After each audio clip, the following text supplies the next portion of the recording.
Imagine you are, walking down the street and you see this beautifully painted billboard. Like a massive, perfectly designed ad. Exactly. You step closer to take it in, and it's got this perfect layout, stunning typography. The colors are just incredibly vibrant. Yeah, a real work of art. Right. You could stand there and admire the craftsmanship all day.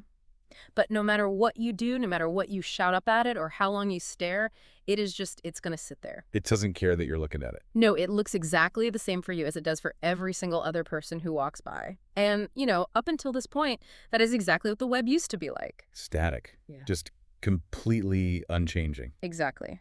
But today, we are talking about the exact moment when you speak to that billboard and it actually talks back. Welcome to the deep dive. Thanks for having me. This is such an exciting topic. It really is. Today, our mission is uncovering the invisible machinery that makes the web react to you.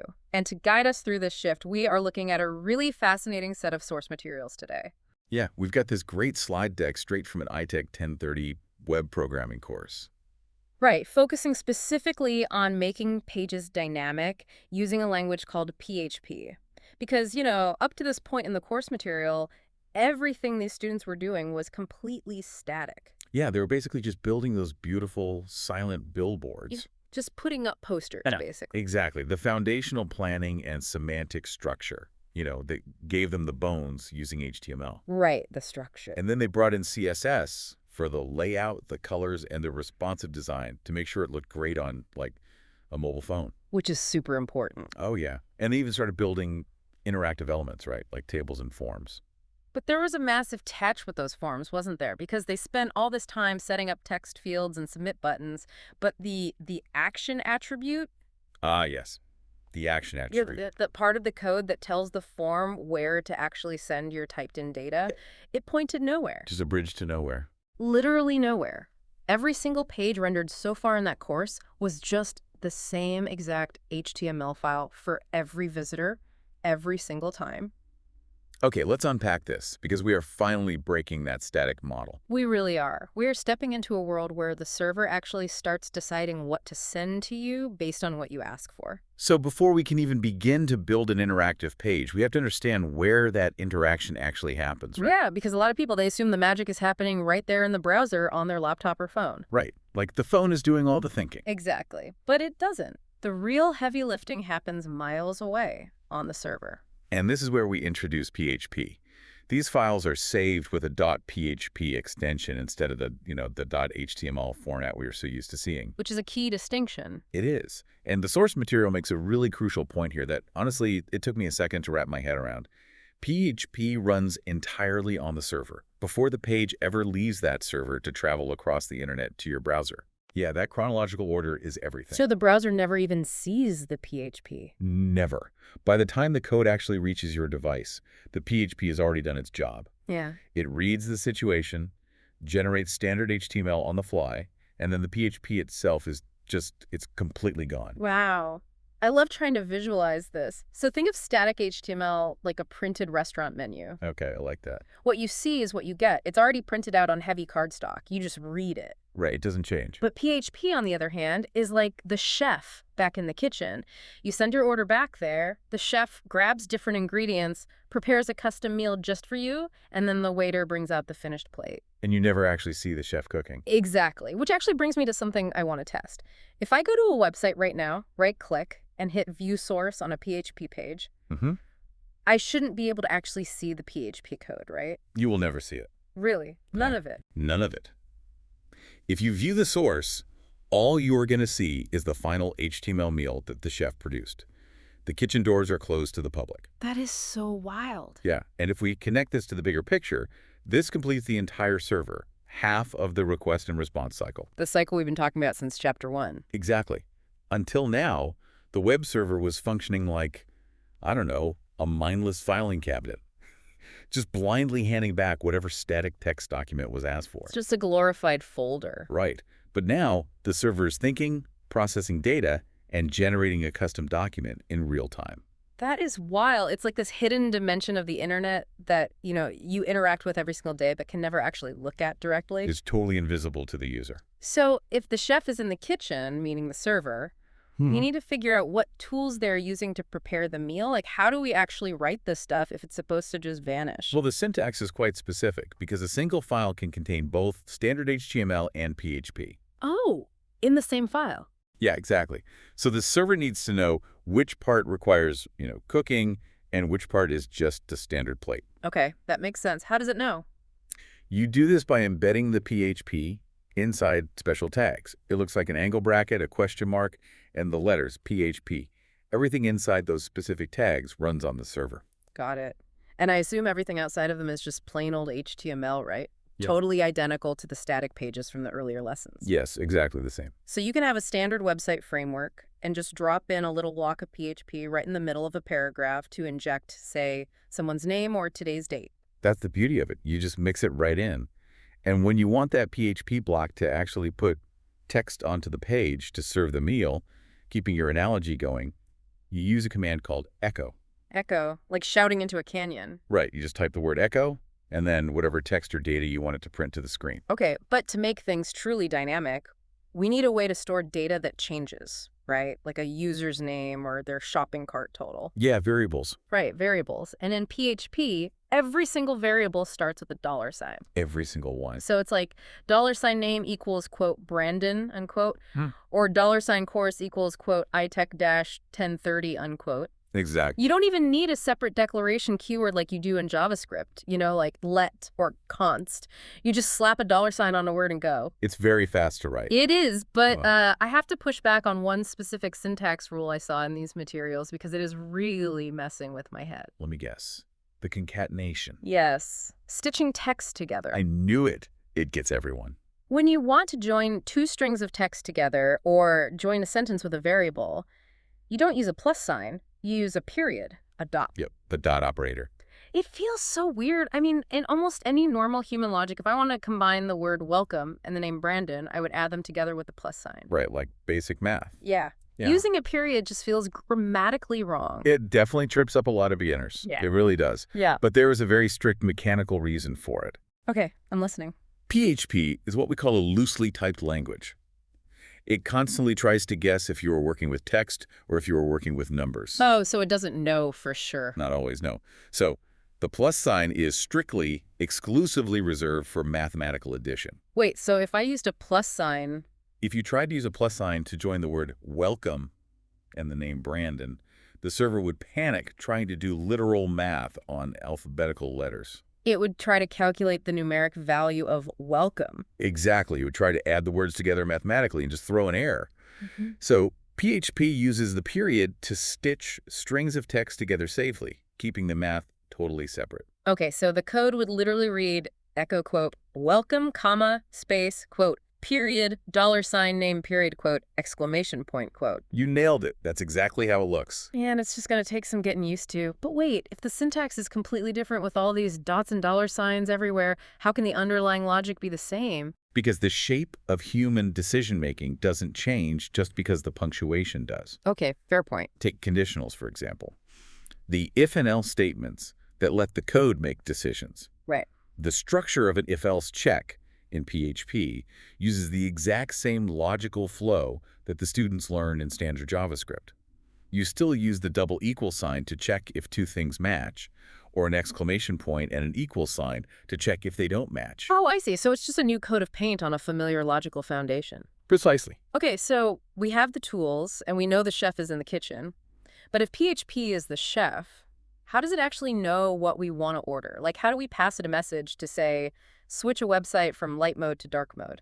This is a perfect demonstration of server-side logic in action. Let's hear it. To pass a message to the server, you have to use the very thing that connects you to the server in the first place, which is the web address, the URL. The actual link itself. Yep. So instead of a link just taking you to a completely new HTML page, the link sends a value appended right to the end of the URL. Oh, I've seen that. It looks like a question mark, the word mode, an equal sign, and the word dark. Exactly. So the end of the web address is literally question mark mode equals dark. That's the whole message. That tiny addition to the URL is the user sending a public postcard to the server. And PHP has a built-in way to read that postcard using a special globally available variable called $_GP. GET, like go get the data. Right. It gets the data directly from those URL parameters. So the PHP code reads that URL, sees that the mode is set to dark, and it runs that if-else decision logic we just talked about. You got it. And if the mode equals dark, the PHP assigns specific dark color codes to variables for the background and the foreground text. Exactly. The background becomes a dark gray hex code, and the text becomes white. So from there, further down in the actual HTML of the page, inside the body tag, it uses that echo command we mentioned earlier. Yep, to print those color variables directly into an inline CSS style attribute. The background color literally becomes whatever the PHP decided it should be based on the URL. It's all decided on the server. For you listening to this right now, I really want you to think about this. Every single time you click a dark mode toggle on an article, or you sort a list of shoes by price on an e-commerce site, you are triggering a process exactly like this. It happens millions of times a day. It is the exact same core file, but the page itself is deciding how it should look before it ever reaches your screen. It's a fundamental shift in control from the browser to the server. But, a single click to toggle dark mode is one thing. Passing a single word like dark in a URL is easy. Right. You're going to run into a major limitation when you need to send a lot more information. Yeah, because a URL is incredibly fragile, isn't it? You can't put an entire paragraph of user feedback or like a massive uploaded image into a web address. Oh, absolutely not. If we tried to cram a 500-word essay into a URL bar, the browser would probably just crash or cut it off.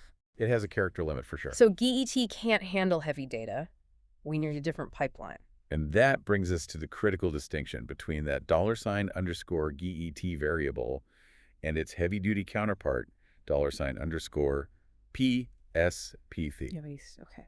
It's all about choosing the right delivery mechanism for the data. GET, as we saw, puts the data right up there in the URL header. It's completely visible to anyone looking at the screen. Which is great if you want to bookmark that specific dark mode page, right? Or if you want to text the link of those sorted shoes to a friend, the state of the page is saved right there in the link. Yeah, it's very shareable. But it is a catastrophic security risk if you were submitting a password. Oh, wow. Yeah, because your password would literally be in the web address. Exactly. And it's a mechanical failure if you are sending a long essay. That is where POST comes in. So how is POST different? When a web form uses the POST method, the data is not attached to the URL. Instead, it is sent invisibly inside the actual body of the HTTP request. Okay, so it's like putting your data inside a sealed envelope instead of writing it on the outside of a postcard. That's a perfect way to look at it. And what's fascinating here is that this finally pays off the setup from those earlier static forms. All those form attributes, the action attribute, the method attribute, they finally have a real destination. They finally do something. The source material introduces a simple feedback form to demonstrate this. It asks for a name, an email, and a comment. Just a standard contact form. Right. When you hit submit, the form's action attribute tells it to send all that data inside the sealed envelope to a new file called submit.php. And it sends it using the POST method. So over in that submit.php file, the server is just waiting to rip open that envelope and catch all that heavy data. Exactly. But here's the problem. Just because a user submits a form via POST does not mean we should automatically trust what they sent. Oh, definitely not. Yeah. Trusting user input blindly is the fastest way to break a web application or get your database compromised. You absolutely need layered security and validation. You do. Which, it feels a bit like deja vu when reading the source material because it explicitly mentions that developers already use HTML5 and JavaScript validation. Yes, on the front end. Right, like putting a little pop-up that says, hey, this email field needs an @ symbol before it even lets you hit the submit button. So why do we need PHP to check the data again if JavaScript already did it? Well, because HTML5 and JavaScript validation both run entirely in the user's browser. Okay. And because they run in the browser, the user has ultimate control over them. Wait, really? Oh, yeah. A malicious user doesn't even have to be a master hacker. They can literally just go into the browser settings, click turn off JavaScript, and your early security checks instantly disappear. Are you serious? It's that easy. It's that easy. They can bypass them entirely and send completely broken or malicious data directly to your server. Man, I like to think of browser-side validation like a velvet rope outside a fancy club then. Okay, yeah. It looks official, it gives immediate feedback, and it keeps the honest people in line. But honestly, if you really wanted to, you could just step right over it. It's an illusion of security. That's a highly accurate analogy. It improves the user experience, but it doesn't protect the house. But server-side validation with PHP, that is the massive, unskippable bouncer standing at the actual reinforced door to the club. Yes, the bouncer you cannot ignore. Because PHP runs entirely on the server, after the data has already traveled across the internet, the user has zero control over it. You cannot turn off the server's PHP from your laptop. You cannot bypass the bouncer. So how does PHP actually check the ID, so to speak? Well, PHP provides functions specifically for this bouncer to use. One of those common is simply called empty. Empty. Yeah. It checks whether a required field inside that sealed POst envelope was left blank before the server does any further processing. So it just looks for blank fields. Exactly. If a required field is empty, the PHP can instantly reject the submission, refuse to save anything, and echo back a stern message saying, please fill out all required fields. It even uses a command called exit right after that message to just kill the script entirely, right? It does. It just pulls the plug. It pulls the plug so absolutely no broken data slips through the cracks. It really shows why you need layered defense. You want the velvet rope early on because it gives the user instant friendly feedback without having to wait for the data to travel all the way to the server and back. Right, it's faster for the user. But PHP is your absolute uncompromisable last line of defense. It ensures the integrity of the data before it actually touches your critical systems. Okay, so the velvet rope did its job. The unskippable bouncer checked the ID, opened the envelope, and let the data in. It's valid. The fields aren't empty. We are in the club. We are in the club. Now, what does the server actually do with this feedback form? It has to react. Catching the data is really only half the battle. Storing it or routing it is the other half. Right. And the source material details two primary ways to handle that data using native PHP tools. The first is permanent storage. Actually saving it to a file on the server so we don't lose the user's feedback when they close the page. Exactly. PHP uses a function called file_put_contents. File put contents. Got it. It allows the server to take the validated data it just caught from the POST request and write it straight into a plain text document on the server's hard drive. Just a normal text file. Yeah. In this case, a file named feedback.txt. But there has to be a trick to it, right? Because if the server just blindly writes the user's comment into a text file, wouldn't it just overwrite whatever the last person submitted 5 minutes ago? It absolutely would. It Right. would wipe out all your previous data unless you use a specific structural flag. Okay, what's the flag? The function accepts a secondary parameter called file__append in all caps. Yeah. Right. If you include that flag, PHP will open the text document, scroll all the way to the bottom, and add the new submission as a brand new line, preserving all the previous entries above it. Okay, that is super important. But there is a big server configuration caveat mentioned here too. The text file itself needs to have specific write permissions configured on the server operating system. Oh, yeah. That's a big one. If you don't grant the server permission to modify its own files, PHP will try to save the data, the server will block it for security reasons, and it will just silently fail. It won't even tell you. You won't get an error message on the screen or anything. The data will just vanish into the void. Yeah, server permissions are notoriously frustrating for beginners, but they are essential. You don't want every random script having the power to rewrite your core files. No, definitely not. Okay, so that handles storage.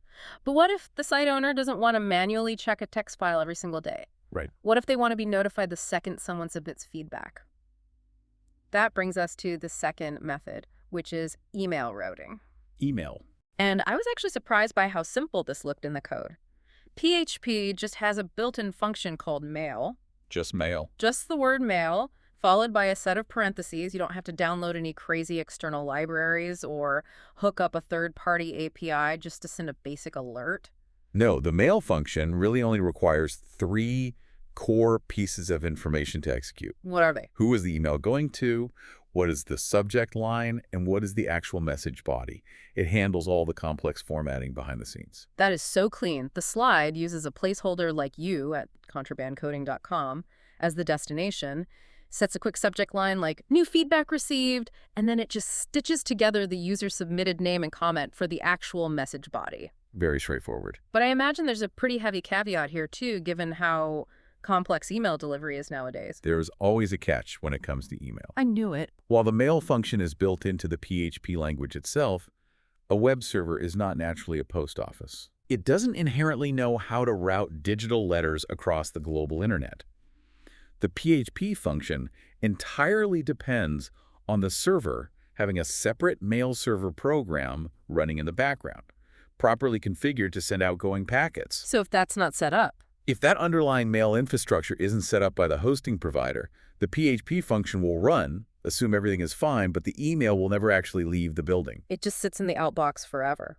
Here's where it gets really interesting, though, because the course materials wrap up this section with what they call a stretch goal. Yeah, the stretch goal. But looking at the syllabus, it's not a stretch goal at all. It is the actual main assignment that forces them to put all of this together. Yeah, they don't let you off easy. They are requiring the students to take all these isolated skills, catching POST data from a sealed envelope, validating it with the unskippable bouncer, saving it to an appended text file, and triggering an email alert, and apply them to the live capstone project they started building weeks ago. That is awesome.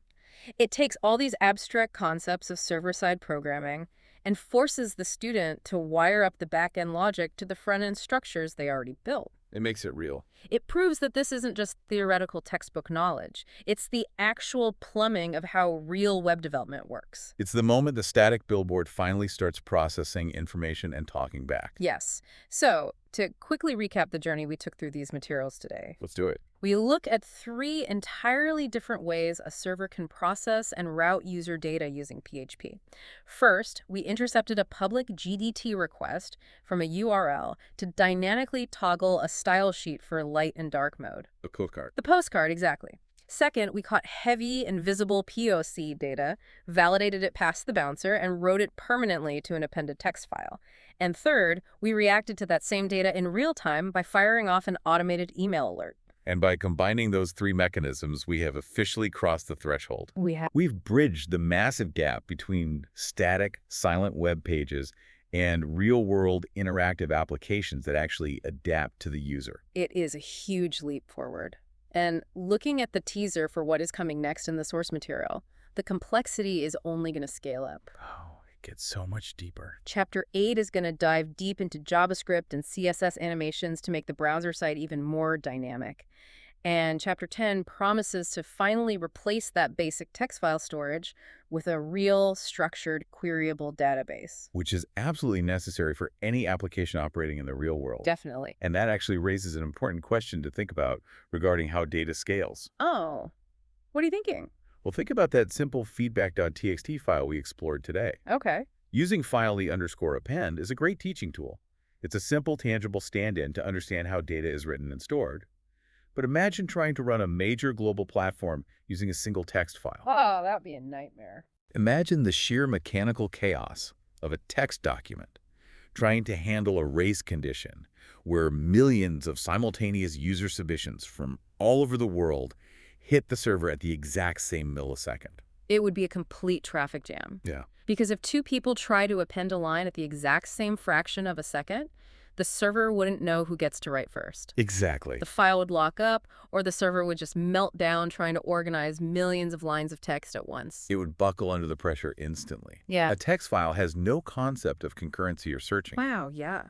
So as we look toward the future of web architecture, the real mystery is how does a true modern database manage to instantly query, sort, and securely store all that global data without the entire system crashing? How does it manage the traffic? Exactly. How does it organize the chaos of millions of people talking to the billboard at the exact same time? That is a fascinating architectural puzzle to leave off on. We will leave you to ponder how the massive tech giants keep their servers from catching fire under all that weight. Thank you so much for joining us on this deep dive. Next time you are browsing the web, clicking dark mode toggles and submitting secure forms, take a second to think about those invisible PHP kitchens working frantically behind the scenes to cook up and serve you the perfect page. Until next time.